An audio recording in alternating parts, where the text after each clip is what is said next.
You know how I feel about cooking, the most stressful thing on the planet. Now, imagine going on tour with people watching you actually do it live on stage. Now, luckily for Chef James Martin, it's all part of the job, and I would suspect quite a fun one. He's about to set off on his new live tour for 2025, and he's going to be at Ipswich's Regent Theatre on the 11th of March. I spoke to him a little earlier.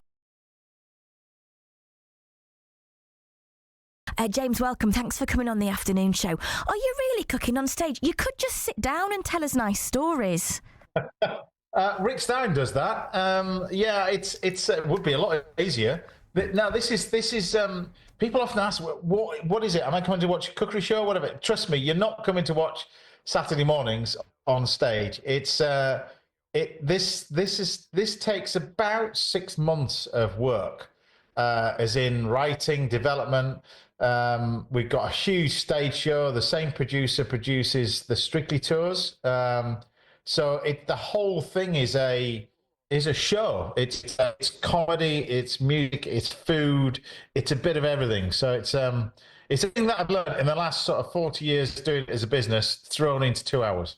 I'm really glad that you mentioned that it's like a tour, because my next question was, how do they plug the oven in? Do you have to put it in the back of your car? Who looks after the ingredients? But I feel like it's probably more of a behemoth than I was expecting. We have two massive, great 38-ton trucks that come with the stage setup. There's two huge sets that get rolled out. It takes about 4 or 5 hours to rig up the entire set. There's big LCD screens. It's a massive, it's a big tour. We're now in our 5th tour now. It's the first time we've ever done Ipswich, so I'm excited about coming. But the 4 sellout tours before that has been amazing. You end up Sunday night at the Palladium.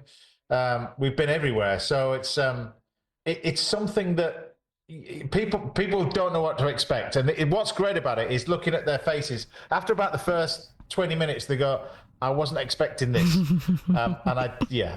It's a bit of everything, really. It's great fun. It's just a great fun night out. So I remember when the world went mad for you back in maybe mid to late 90s, when you started on Ready Steady Cook with the bandana, and everyone was like, James Martin is the new big thing. When you look back now at those days, did you foresee that you would be doing your own tour, that you'd have this level of success? Success is deemed as different things. We're talking about back in the 90s. That was probably my most successful time, really. I was head chef of a restaurant, my first ever restaurant. I got there when I was 22, 23. So in terms of success, that's what I look back at my life and go, that to me was successful time. Success doesn't have to be financial. It's what you deem successful.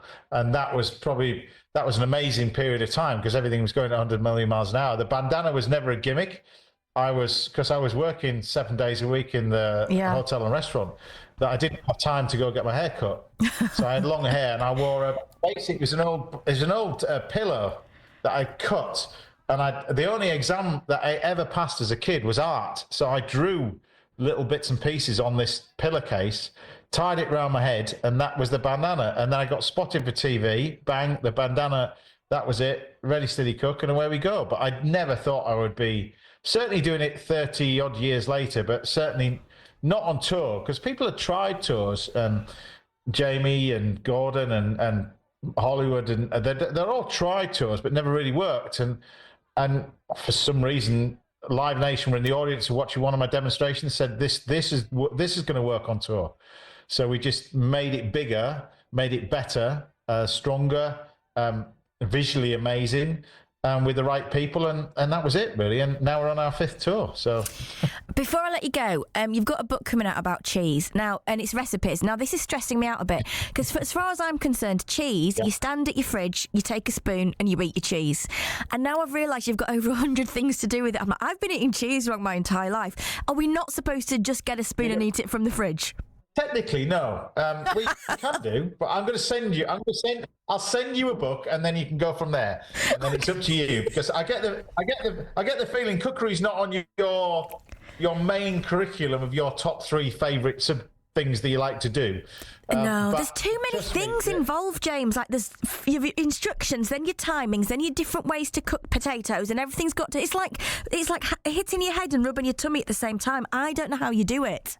Cheese toasty. You like a cheese toasty? I love a cheese toasty. Cheese toasty is cooking. Cheese toasty is cooking. Next time you're in the supermarket, don't buy cheddar. In fact, buy cheddar because it's really good, but buy Comté cheese. Comté is like the French equivalent to our cheddar. Then make a cheese toasty, then we'll talk, and that's the beginning of it. I could be joining you on your next tour, James. You never know what you're going to awaken. Well, you never know. You never know. Ham and cheese toast. You could be my stand-in. What do you call those people in the theatre? You could be your understudy.